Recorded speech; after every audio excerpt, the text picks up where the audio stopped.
Wednesday, June 22nd. JustBaseball.com is officially a year old today. The Yankees are the best team ever created, and Oneil Cruz has arrived. We have a lot of fun topics, and that's not even all the things we're going to get into this episode.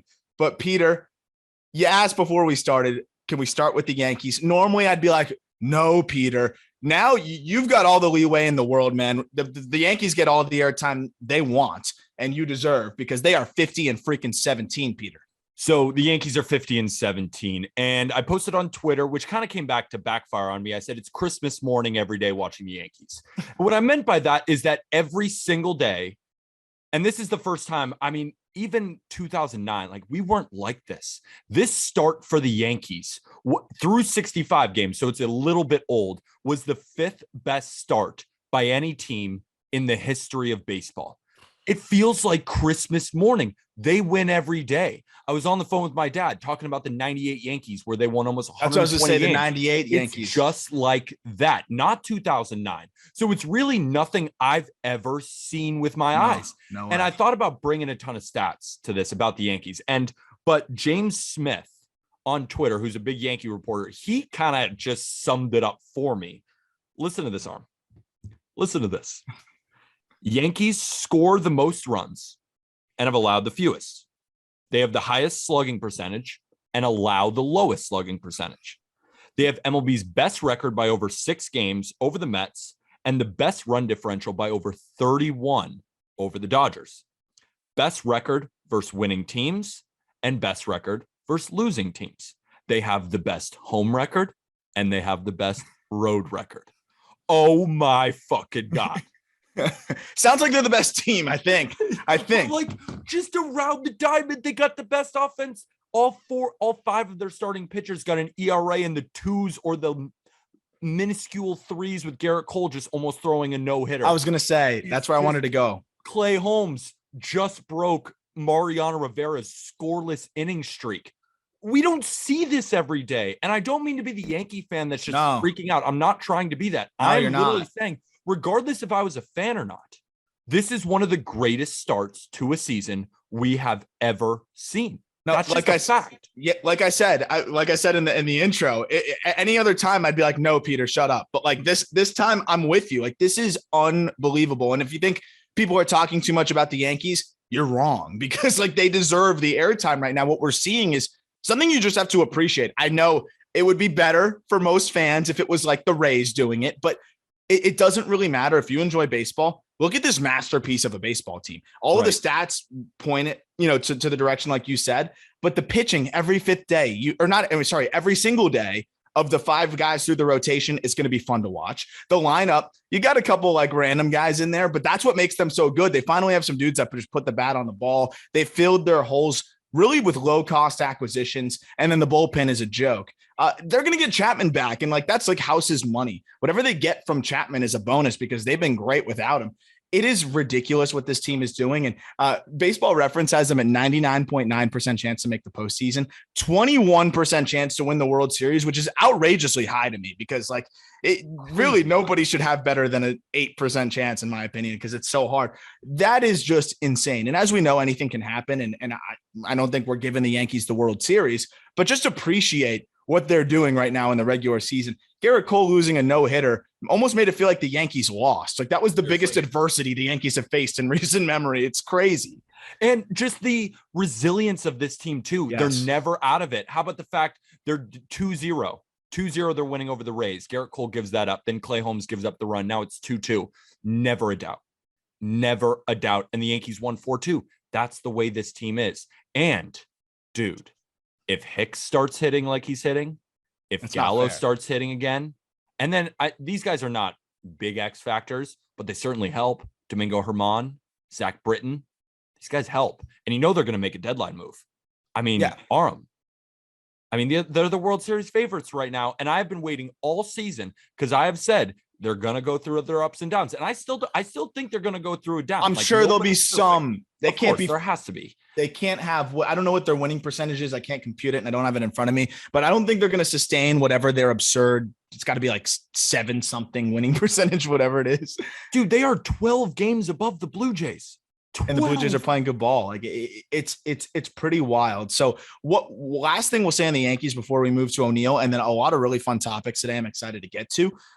What would the Yankees go get? I don't know. What do they need? Like, you're like, yeah, they'll make a move. I agree, though. I'm sure they'll do something. But what? What do they need? Like, do they go get an insane shortstop? Like, there is areas in the bullpen that I think we could use. We could use a lefty because Litke has not been great. I mean, Wandy's good, but he's not like a lefty specialist. Like, we need Wandy Peralta. Like, he's been phenomenal. He came in. He's like can be a closer at some points. The changeup is he's just awesome. But we need, I think, another lefty because I don't know if Litke can really do it. And then Chapman, we'll see. You don't know what I'm basically not even relying on him. Like, I don't right think now. You can. I don't think you can. That's why I said house is money. Loaiza's had a tough season. I still do think that they could use another bullpen guy back there, but it's so filled up. I mean, Ron Marinaccio, come on now. He's a freaking beat. Like, all these dudes, they're so good down the lineup. It's all amazing. So sorry if you're getting annoyed by me being a Yankee fan, but it's amazing. It's amazing. A quick note on Marinaccio. I was just out in Pensacola visiting Griffin Conine and some of my other buddies, and Matt Mervis, who was recently on the Call Up podcast, who we became friendly with, was visiting, playing for the Tennessee Smokies in Double A, and I wanted to see him play. Look up his numbers. Matt Mervis of the Cubs. If you're not familiar, he is one of the best stories right now in the minors. Undrafted free agent that's now in Double A, OPSing 991. But he was training in the Jersey area and in the same place that Marinaccio was training, and they asked him to step in and just be a batter in the box and look at it, and he was like, dude, that changeup is the most outrageous thing I've ever seen in my life. It looked like a left-on-left slider. And I was like, dude, no way. And he said, watch, he's going to be lights out. He's just got to find some semblance of command. It doesn't even have to be good. And I think we're seeing that. I think we're seeing the thing, Aram. I don't think the command is that good. No, it's not. It doesn't need to be. But he's so nasty. Yeah. Aram, I think if he figured out command, he could be a starter. He's got 3 pitches. He's got 3 legit pitches. Like in a freak change that he could go to. He could legit tell you, like Devin Williams-esque, tell you it's coming and you won't hit it. Dude, I think he could be a starter, but it's just a command. And I understand the command probably will never get there because he's really, rangy and lanky and he's got a lot of moving parts to his mechanics. But still, dude, whatever, doesn't matter. Doesn't even matter. It's so awesome. I am pretty amped. I'll tell you what, man. I love to hate on the Yankees and the Red Sox. Red Sox are playing good ball too. But I mean, I love watching this Yankees team. I got to admit it. And of course, friend of the show, Nestor Cortez, is a guy that no matter how you stand on the Yankees, you got to root for that guy. And he just every time you think he's going to slow down, he continues to shove. But he had one bout outing, dropped his ERA to like 1.96. No. And now I'm wearing my Murderer's Row hat for anybody watching on YouTube. Come on, Yanks. All right. Objective journalist now. Let's talk about Oneil Cruz. So we got to talk Oneil Cruz because I know you guys talked plenty about him, and I just really want to talk about the debut, and then we're going to move into some of our other conversation topics that I'm excited about, like can the Braves catch the Mets? What's up with the Angels? And then who would you rather be, the Royals or the Tigers moving forward, which is kind of a funny topic. But Oneil Cruz, you made a TikTok reacting to this tweet from MLB Pipeline, which was in 3 innings of his 2022 debut, he registered the hardest throw by an infielder in Major League Baseball this year at 96.7 miles per hour, which, by the way, I was still with the guys in Double A Pensacola when that clip showed on the TV, the highlights. A whole room of Double A guys busted out laughing their asses off from that throw. He also hit the hardest hit ball by a Pirate this year at 112.9 miles per hour, 113 miles per hour. And the 3 fastest sprint speeds by a Pirate, the fastest being 31.5 feet per second. What the hell, dude? What the fuck is that? Actually, that's the craziest part about it. Trey Turner's at like 31 too. Yeah. Are you kidding me? Are you kidding? In his debut. This isn't over a week. In 3 innings. In 3 innings. In 3 innings, people. Mm-hmm. In 3 innings, he set records. In 3 innings. Baseball is in a good spot. I said it this morning, dude. I was rewatching the game, just the condensed game, that 14-minute version, because I watched the full game and I was like, I just gotta watch this again, bro. This is the best. Like, I just have to watch it again.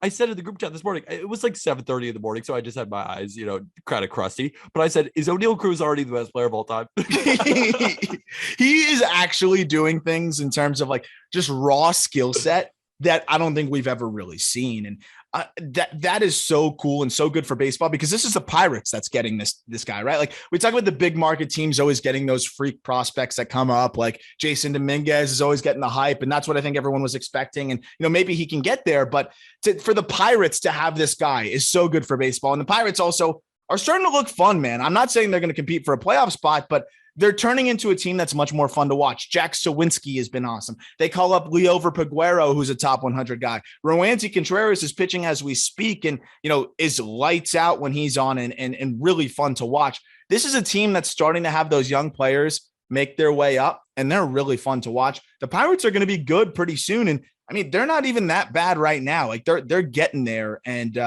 again, good for baseball to have more competitive, more fun teams. But yeah, we had to just mention that Oneil Cruz debut. He couldn't have had a better one if he wanted to. I'm jumping on the Pirates bandwagon, dude. Yeah. Last night's win was so much fun. Dan Vogelback is a beast. So Brian Hayes is like the best fielder in the entire sport. Like that's not, I'm not being, typical Peter where I'm just like, oh, this guy's the greatest of all time. Like Brian Hayes by defensive runs, he's up there, the best infielder in the sport. And then you have Jack Sawinski, who's so awesome. And you're going to have Nick Gonzalez, who's going to come up, but he just had some injury news. So that's another thing. But if we're just, Brian Reynolds is one of the best outfielders in the sport.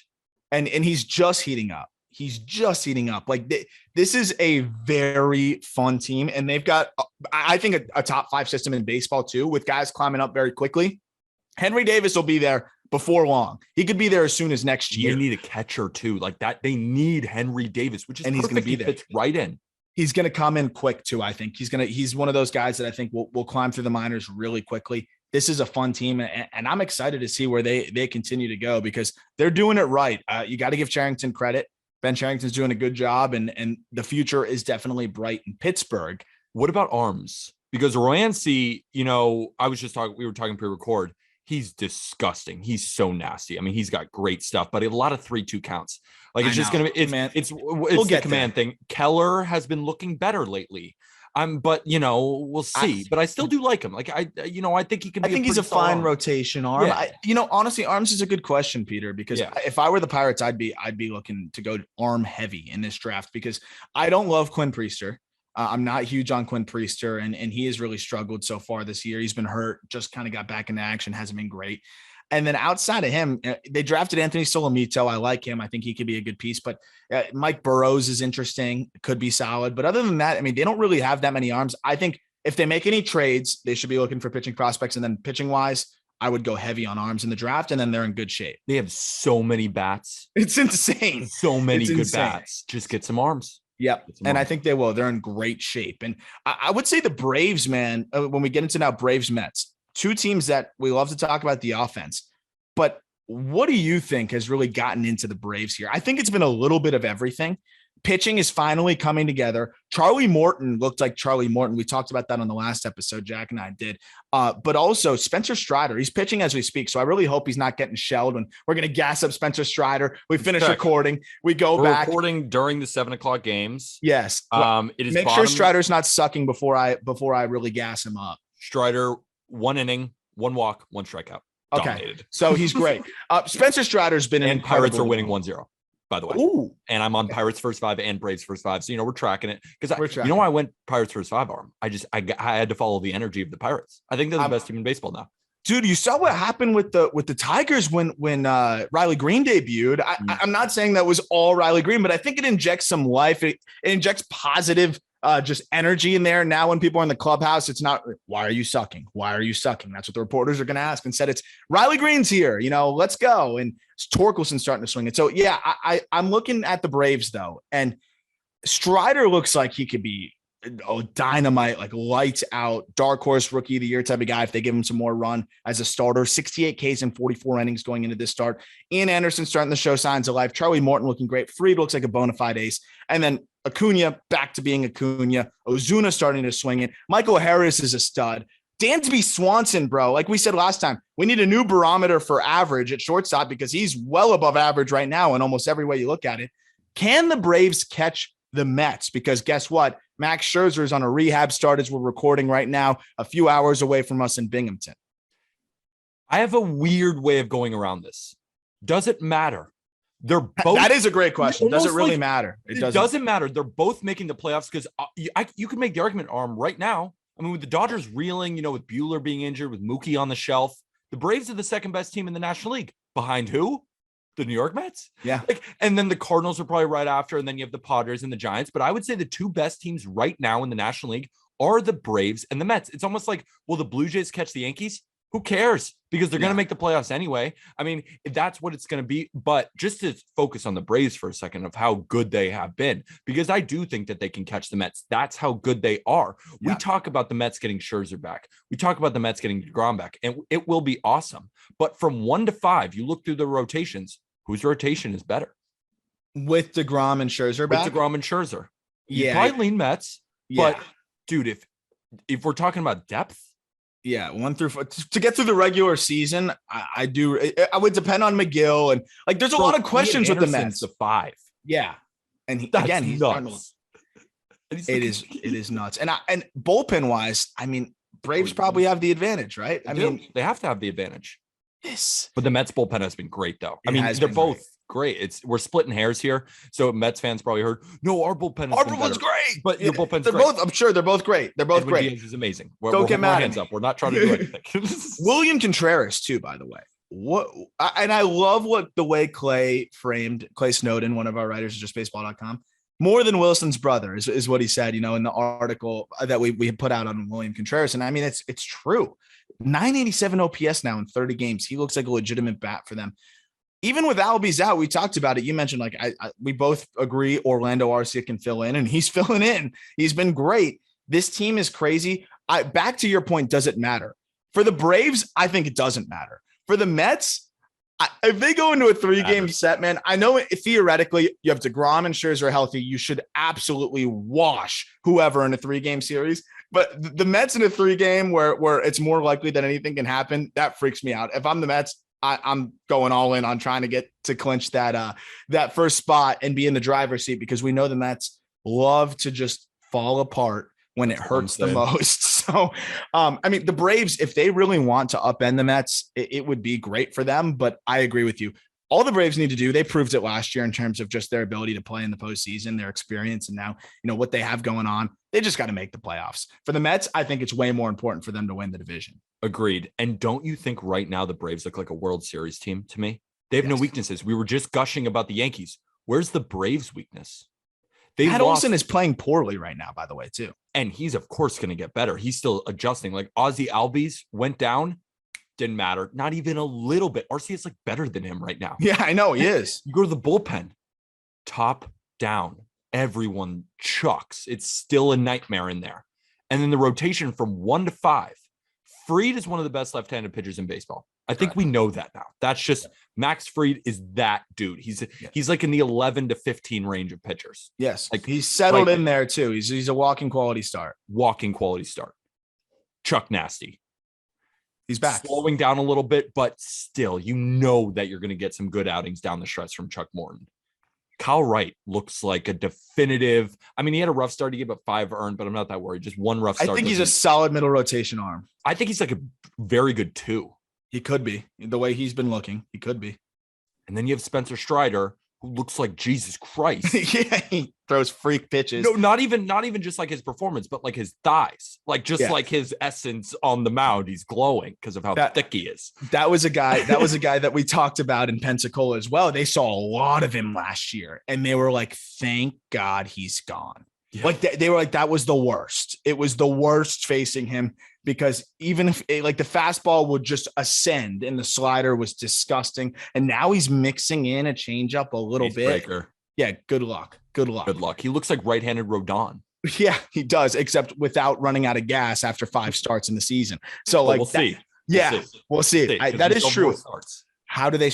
That's what I'm interested to see. Can he sustain the larger workload now that they're stretching him out, maybe using him more as a starter? What's that going to look like? But even then, Jack was just talking about how good Kyle Muller looks in AAA, and even Tucker Davidson too. They have a lot of other arms that, let's say Strider, gets hurt or something, or just the velocity ticks down, or maybe they want to transition him back to the bullpen or to save his skip innings, a start. Don't worry. You got other arms. Don't worry about it. They're so good, bro. They're so good. Last Braves point, Michael Harris is second in all of the National League in F4 in June. We know he's an elite defender in center. The guy keeps hitting. I mean, what a development for the Braves to have this guy doing what he's doing in center field. It's really kind of unlocked a lot for the rest of their team. So the final answer on this, what I agree, I don't think it matters as much really for either team. Like they could both be fine, but will the Braves catch the Mets? I'm gonna, dude, I go both ways. I've been thinking about this all day. What was my final answer going to be on this? And I think there's a level of like the Braves know that it doesn't necessarily matter for them as much. I think the Mets just will keep their foot on the gas and they're going to be aggressive in the trade market. Whereas the Braves, I think they're pretty happy where they're at and are probably going to keep going with what they're going with. I think the Mets pull it off, but I think the Braves are going to make it really interesting. I agree. I'm on the same boat. I do think that the Mets win this division. And we were just gushing over the Braves, but to give the Mets some credit, the Mets are just as good as the Braves, if not better when they get Scherzer and DeGrom. Yeah, I think they're the best team in the National League potentially with those guys back. Agreed. I would say that the Mets win this division, but it's going to be close in the end. Like, I think it's decided by like 2 or 3 games. I think they're both 94 to 96 win teams, and it's maybe 96 to 94 wins. But I think it's going to be similar to like the Dodgers Giants situation last year, where the Giants really knew they needed to win the division. I know it's different playoff structure now, but they knew they needed to win it. It was going to be tough if they didn't. And I think it's kind of similar with the Mets here, and they're going to keep their foot on the gas. And I mean, we saw the Giants really keep their foot on the gas. They went out and got Chris Bryant. They went out and made all these moves, to try to really keep ahead of what is a juggernaut of a team. Real quick on the Mets, what has really stood out to you with them? Because for me, it's how do they keep winning without legitimate consistency in their starting rotation? Like even Chris Bassett has been wishy-washy at times. Carlos Carrasco looks good, but I mean, it's not like he's shoving. David Peterson, he carved the Marlins. I don't really count that. And then the bullpen, as we've mentioned, has been good. But like, how does a Braves team that has been missing Scherzer, DeGrom, and Tyler McGill just continue to win ball games? Like you'd expect that the holes in the rotation would catch up to them a little bit, but they just haven't. It's been amazing to watch. And they really can hit. I mean, they that's really what it is. Really can hit too. And the defense looks pretty solid out there too. So they're just a very sound unit overall that if DeGrom and Scherzer goes down, that's why this is a Mets team that is just completely different from every other Mets team, like almost in the past 2 decades, because this Mets team, even when they're at their worst, they can still win ball games at the top of the lineup. I mean, think about it for a second. Brandon Nimmo, Starling Marte, Francisco Lindor, Pete Alonso, not a lot of better 1, 2, 3, 4 combos in baseball. And the way McNeil's been swinging it, like I didn't even name him, and he hits in the 1 or 2 hole 2 or 3 hole. Difficult outs. And that's what I was thinking about with the Mets is like, can we stop shifting so many of their guys? And by the way, the Mets are the 4th best or 5th best in baseball when it comes to strikeout rate, which I think is extremely important because they just put the ball in play and then they've got the big boppers in the middle of the order and they just put a lot of pressure on pitchers. It's like they're always trying to pitch out of a jam. Still basic. When I look at the Mets, can we stop shifting Jeff McNeil? Jeff McNeil is hitting 400 against the shift this year, and they keep shifting him. The guy just chokes and pokes. Same with Alonso. He keeps beating the shift. So if you keep shifting the Mets, they're going to keep killing you, and they're just feasting offensively, getting by with the pitching. Scherzer might be back this week, man. I mean, the Mets could be – if we get a Yankees-Mets World Series – I mean, that might be one of the best things. I don't know how the general population thinks, but I think that could be one of the best things for baseball. And that's coming from a Florida guy who grew up hating the Mets and everybody hates the Yankees. I think it would be one of the most electric things in baseball. Imagine DeGrom and Cole and Scherzer and Nestor and Tyone and like everybody. It would just be so much Severino. It would just be so many good arms, so many good bats. I think the best series for baseball would be Yankees-Dodgers. Just from coast to coast, it includes everybody. And the Dodgers have so many stars, includes California, New York, all that. But I think the second best option weirdly, even though they're in the same state, is Yankees Mets. You put the Yankees in there. I'm sorry. I know you're probably listening. And you're like, God, I can't stop talking about the Yankees. I understand. I get it. But the fact of the matter is that the Yankees in the World Series is better for baseball. It's just a fact. So you involve the Yankees and a couple of teams in the National League. I had one, though, and the Angels aren't going to make it. And this may be a good segue. And that's our next topic. Yeah, that's our next topic. Is that Angels Mets, I feel like, could be a great series if it were ever to happen. But the problem with the Angels is they do not look like the team that has Mike Trout, Shohei Ohtani, just litany of incredibleness throughout their roster. This is not the same roster that we're used to seeing. No, not at all. And which is really funny, by the way, my roommate placed a bet on he's not a huge baseball fan, and placed a bet on the Angels to win the World Series right around May 16th. And since then, they've lost 1, 2, 3, 4, 5, 6, 7, 8, 9, 10. That was just May. And then June 11, 12, 13, 14, 15, 16, 17, 18, 19, 20, 21, 22, 23, 24 games in like 35 days. That's the craziest thing I've ever heard. So what happened for them to lose 24 games since May 16th? Obviously, they lost Rendon. Obviously, the pitching has taken a step back a little bit. But I don't think people realize, Peter, and you and I were talking about this, just how bad these lineups have been with some of their guys out. They were already giving up a little bit with some of their spots in the lineup, and that was okay because you have some of the best hitters in the game. But with Rendon out now, with Brandon Marsh, not quite playing it the way we were hoping and expecting, you're giving a lot of at-bats. I mean, really, Luis Rengifo, Andrew Velasquez, those are everyday players for you right now. I mean, Tyler Wade had 135 at-bats coming into today. Matt Duffy has been somebody that's in the lineup every single day. It's like fourth sometimes. I mean, he's right in the thick of their lineup, and it's Matt Duffy who's slugging 292 this year. That can't happen. It can't happen. And so, I mean, I don't think people realize that. I mean, let me take you through the OPSs of these guys. Rengifo, 603. Velasquez, 493. Tyler Wade, 533. Matt Duffy, cleanup hitter Matt Duffy, 604. Doesn't matter how good the best guys in your lineup are. When you're giving up, I would say below replacement level, performance in 4 of your 9 lineup spots, you're in big trouble.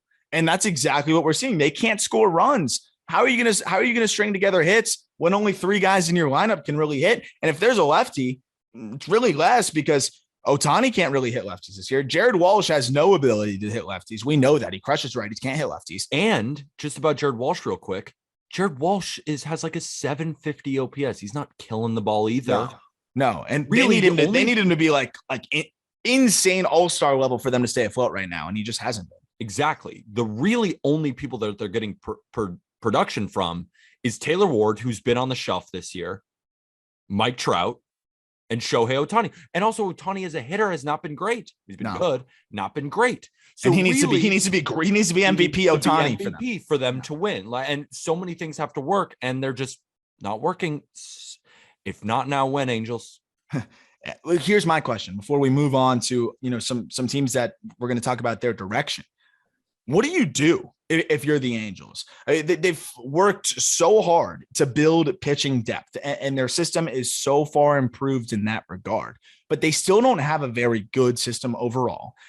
I think Joe Adele is a trade chip for them at this point, and I think the fact that he's not in the lineup every day kind of says enough when you're looking at how bad they are in terms of what they want to do with him. Do you go make a trade and try to salvage this season, So you think that they should try to salvage this season? And for context, before I tee up, the 33-37 Baseball Reference, I don't put a lot of stock into this, but just for context, has a 14% chance roughly for them to make the playoffs. And in the division, as we are recording this, I'll pull up how many games they are back as you answer. Oh, here, I got it right here. The Angels are 10 games back of the Astros, but they still are in second place. So what's your perspective on that? I mean, do you still try to push the chips forward? It's early. It's only 70 games into the season. We're less than halfway there. But I mean, this team looks lost. Here's my thing. You have to.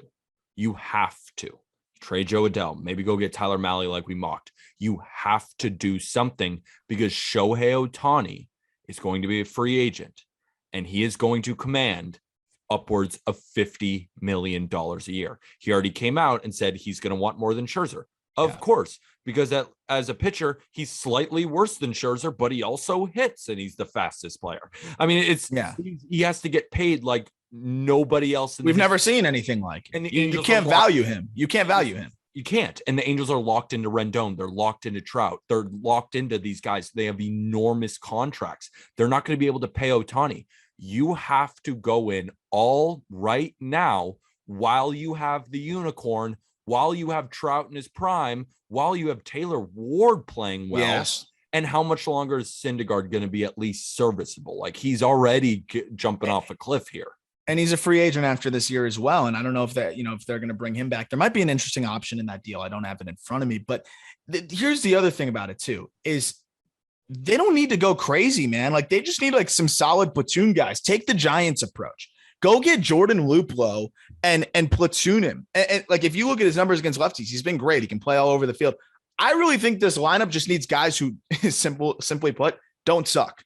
If you have a bunch of 700 OPS guys and you can play the splits, they'll score enough runs. It's just right now you have automatic outs in that lineup. I know Velasquez has been phenomenal defensively, but like, that's not what they need. They have automatic outs in the lineup, and there's nothing you can do about that if you're Mike Trout. Trust me, he's doing everything he can as of the last few games. And I know he went through the slump, and that was a big reason why they hit the wall, because if Mike Trout's slumping in that lineup, forget it, you're cooked. But I agree. I think you go with some of the lower cost moves. You can try to make the one splash if the price is right, but you can go get Luplos and platoon guys that I think could easily fill for you. If the Marlins keep sputtering, tell me Garrett Cooper doesn't help that team immensely. Like that is a team that could use guys like that, and all of a sudden it changes their outlook. They don't need that much. I just think right now they're just bleeding out in certain areas like very few other teams are. It's a very top heavy team. As top heavy as any we've probably ever seen. Exactly. As top heavy as we've ever seen. And how is that going to work for them? They need to deepen this team. And unfortunately, now Rendon is out for the year. And now we have to have the discussion, like, is this the worst contract in the majors? I mean, besides Strasburg, besides Corbin, I mean, at least Corbin's pitching, like Rendon doesn't play. And man, he signed this enormous deal, and he just. I feel it sucks too, because excuse me, Rendon wants to play.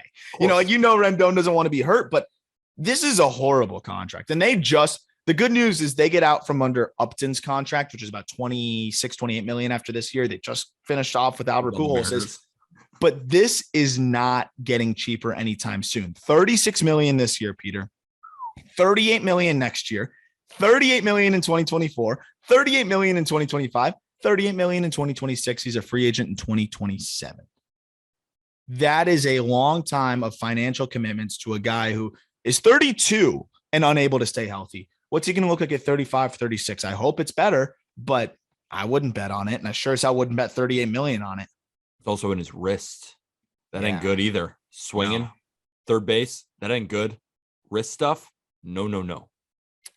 I feel for him, man. And that's going to really hurt the Angels. And again, this is looking like it could be one of the worst contracts we've seen in baseball history, really. Hopefully he can right that ship. He's got some time, but it's backloaded and it's 38 mil every year until we have flying cars, essentially. Although we were supposed to have those like 5 years ago. But last thing, two teams that, we always talk about, we're just like, well, what's the deal with these teams? The Tigers and the Royals, both very obviously not making the playoffs this year, both very obviously not trying to make the playoffs at this point anymore. The Tigers were more aggressive. They went out and they paid Javier Baez. They paid Eduardo Rodriguez, and Rodriguez is currently on the restricted list, and Javier Baez might as well be on the restricted list, and they're not playing well. The Royals, they've got young guys. They're starting to hit. There's signs of life, but at the end of the day, they can't pitch. Their team's not that great. And both are in a weird spot where how soon are they going to be competitive? We're going to kind of hash this out. One, what direction they're heading in. Two, who would you rather be, moving forward? Which team would you prefer to have moving forward? And I think that's going to be a really interesting conversation. Real quick, though, Peter, before we forget, a message from our friends at Loop, who now there's a lot of different stuff we can buy on Loop. And a reminder that if you use the link in our description, you get $20 towards what is just baseball cards at your fingertips all the time. There's stores basically running live streams at all times. Use the link, you get $20. You can buy and rip packs for anything you want. New Tops just came out. New Panini Baseball just came out. There's a ton of stuff. I recently got a couple DMs from folks who just pulled some fire on there. Somebody else pulled a Khalil Watson auto, which is insane. And don't tell anybody that he has a 45% K rate because his card is still worth $1,000. So just sell that thing really quick. But people are pulling some fire, and the link in our description gets you $20. I just got back in town. I got my Oscar Colas auto out of 250. Hold on. Oh, that's fire. It's a redemption card. We were in the same one. What did you pull? You pulled the Dustin Harris auto, right? The Dustin Harris auto. So, well, first I got about all these, but yeah, here it is.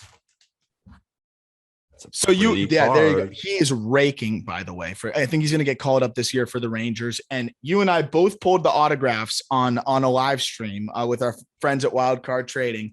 And then Colby tried to get in and get an auto, and I think he got a horrible one, which was pretty funny. I thought he got multiple autos. They just weren't as good as these two. As ours. Oscar Colas, beast for the White Sox, and that's what I'm talking about. Like, you can use your $20 card and just go open a pack, and like, this is a $160 card, and it's probably going to appreciate in value. Like, I would hold it.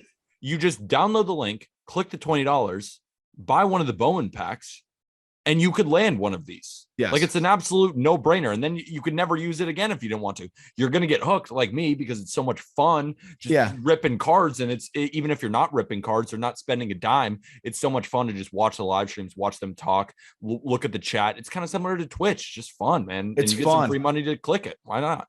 I want to shout out, I hope I say it right, Nick Faber, who sent me a DM and said, "Hey, Aram, I used the $20 from JB on Loop." And then in parentheses, thank you. No, thank you, because it helps us when you download it. Here are the cards I pulled. Wander Franco rookie card, which it's like it's like a unique one that's super cool. And then a Vladdy jersey card with their $20. So nice pull, Nick, and thanks for sharing that with me. I'll shoot you a message back on Twitter, but I'm answering it on the podcast first. But what I want to answer now is what team is really has the brighter future, because I'll set the stage prospect wise, we can talk a little bit about the big league side of things. Torkelson's starting to show signs of life. You and Jack talked about Riley Green for the Tigers. Those are two of the best prospects in baseball. Torkelson technically graduated. Riley Green, arguably number 1 or 2 prospect, depending on if Adley technically graduated. Both elite. I would say both have pitching questions, because other than Tarek Skubal, Matt Manning hasn't progressed. Casey Mize now, Tommy John. Eduardo Rodriguez isn't your long-term answer pitching wise. It didn't look good when he was on the field. And I think it's even worse for the Royals.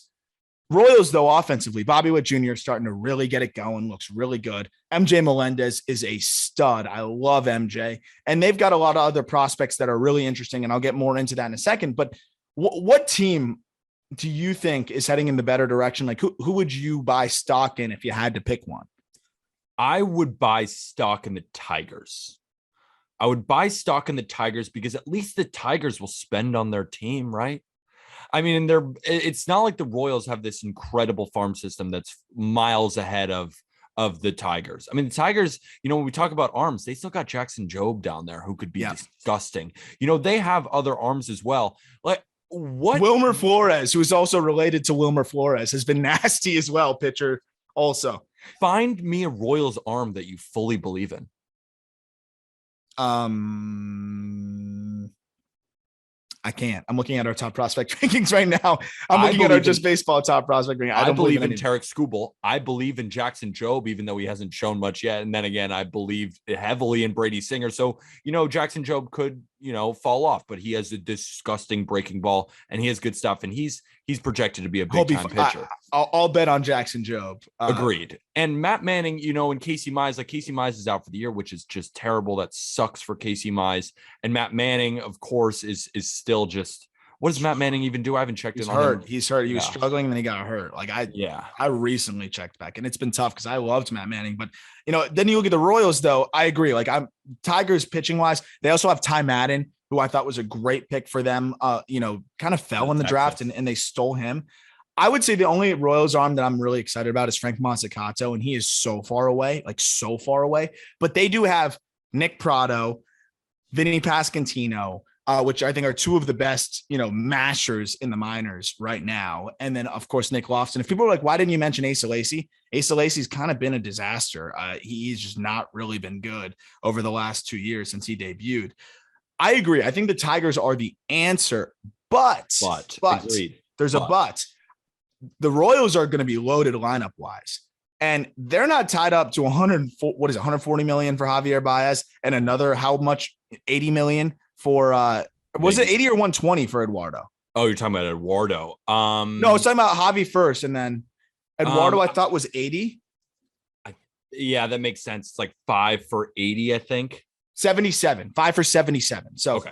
So that's more than $200 million tied up, in two guys that might not give you anything. And I agree the Tigers are going to spend more, but how much are they going to spend when those contracts are tied up? Although the Royals do have some money tied up for 3 more years in Salvador Perez, which is not ideal either, though they're clearing up some money with Carlos Santana and others. The Royals have 2 trade chips that I think are going to be interesting. Andrew Benintendi, rental, so may not get you as much, but if they could pull off a Nelson Cruz type of deal and try to steal a Joe Ryan, an older pitching prospect, that would be huge for them. And then Michael A. Taylor is playing himself into a little bit of a trade value as well. Elite defender, finally hitting the ball a little bit, chasing the least he's ever chased, best zone contact of his career. Who are the Tigers going to trade? They just gave up prospects to go get Austin Meadows. He's been terrible. Austin Meadows hasn't been terrible. He's been barely playing. Yeah, I agree with you. I mean, with the Tigers, unfortunately, they're kind of stuck in this position right now. But they do have players that we know will play better. Like, is Jonathan Scope going to be the worst hitter in baseball? No, I don't think so. Is Jeimer Candelario going to be the worst? No, he's been what's much up with better. him? Is Javier Baez going to be the absolute worst? No. So all these guys just got off to terrible starts, and Spencer Torkelson hasn't hitting. So it looks like it's a complete, graveyard of bats. But the lineup is much better than what it showed. Because actually, like guys like Harold Castro, Willie Castro, Victor Reyes, like these guys at the top of the lineup, they can hit. So I look down the lineup, and you talk about Prado and Pasquantino and Witt. But outside of that, there's not much. And if I raised you a Green and a Torque against those bats, yeah, they're right there too.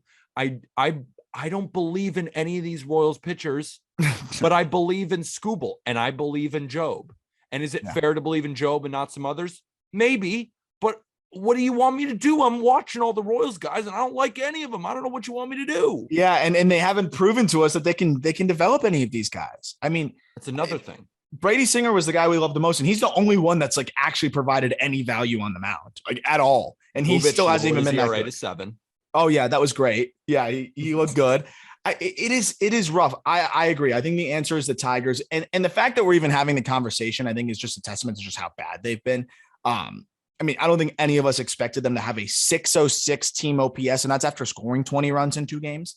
I agree. Scope's going to be better. Baez, we're not big believers in Javi Baez in terms of him being worth the contract, but he is a better than replacement level freaking player. Yes. And I think he can be that moving forward. But I will say I'd rather have Bobby Witt. But I do agree that this, and also, by the way, Robbie Grossman getting going. Watch out for Robbie Grossman. The Tigers are the better team because Torkelson could legitimately be a 40 home run threat. Riley Green could be a superstar. And I think Bobby Witt can give you that.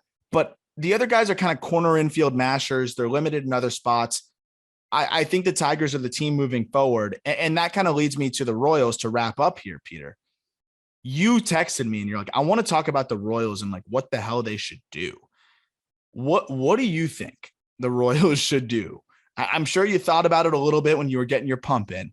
But, I mean, you look at the team top to bottom. Salvador Perez looks like he's slowing down. I don't know. Maybe he'll have a crazy second half and make me eat my words. But he's got a 680 OPS, and we know the defense is very spotty. MJ Melendez should be getting those ABs behind or getting more starts behind the dish and continue to get his ABs. 791 OPS so far this year. He's actually catching pretty well. Whit Merrifield has basically played himself into being worthless. The only trade chips they really have are Benintendi. Maybe if someone wants to take a chance on Nicky Lopez and Michael A. Taylor. What else are you really going to trade other than bullpen pieces? And they've got a long way to go rotation wise. I just think they're at the beginning of a rebuild. That's what it seems like to me. They're at the beginning of a rebuild. That's what it seems like. I mean, what have the last 3 years been? Aram, if they cannot develop pitching, they'll just never be good. It almost has to be like, you got to look at some coaching, at the pitching coaches, at some of the player development guys. I agree. They got to scrap the whole thing. That's what I think needs to happen rather than even anything on the field. What do? So you draft all pitchers and then they just can't develop. I mean, you're just stuck in purgatory. Yeah. Like, even if they start hitting, but they don't have anybody who can pitch, they'll still never be good. So that's why it feels like they're in the beginning it's still the beginning of the rebuild, because the bats have not come up yet. Witt is just starting to hit. And then you look at the rotation. I don't like any of them. Like, you need a full new rotation. I mean, yeah, legit. Can stay, but I totally, that is true, man. And it is unfortunate because you see the younger pieces starting to like matriculate and you're like, oh, well, maybe that they're closer than you think. And the word rebuild is crazy to hear, because since they won 80 games in 2017, Peter, I'll take a year to year. 2018, they lost 104.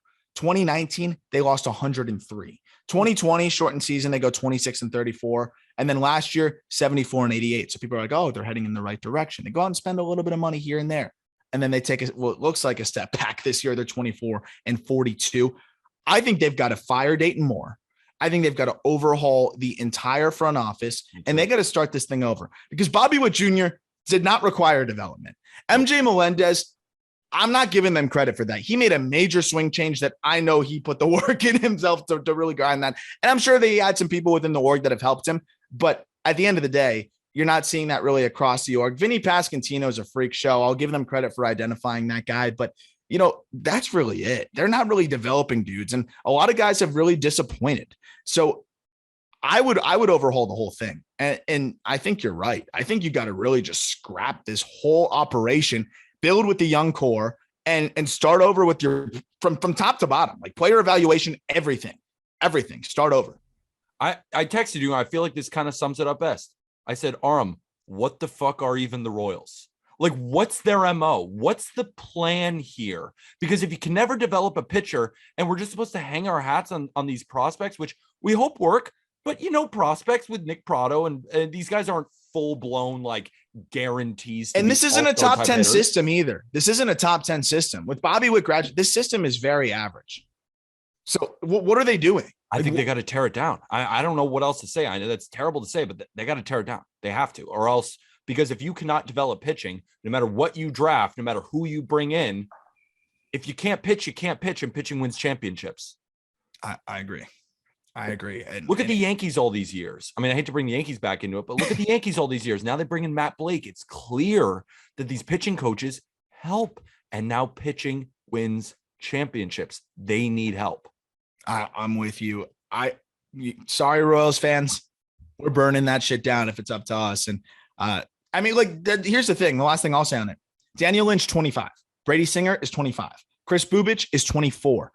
It's not too late. Like, no. You've seen how, again, the Yankees, Marlins pitching coaches as well. Like, Sandy Alcantara was sent down a couple years ago because his command was so spotty. Mel Stoudemire Jr. has taken 22nd round pick Pablo Lopez to another level. Sandy Alcantara, is a freak, but has kind of helped take his stuff to the next level. The right pitching coach, these guys are all talented. No one's debating that. I could see Daniel Lynch go elsewhere and shove. I could see Brady Singer go to the right spot and shove. So find the right people to help lead these guys and go from there. Really, the only guy that's been a serviceable starter, I would say two of them. Jonathan Heasley's been pretty good, and Brad Keller has been a fine back end of the rotation, like number 5. If you really so bad though. I mean, yeah. Keller lately, he started off hot and he's just gotten terrible. And Heasley, man, I watch him, and honestly, the first start I saw him, I said, that's not a major league arm.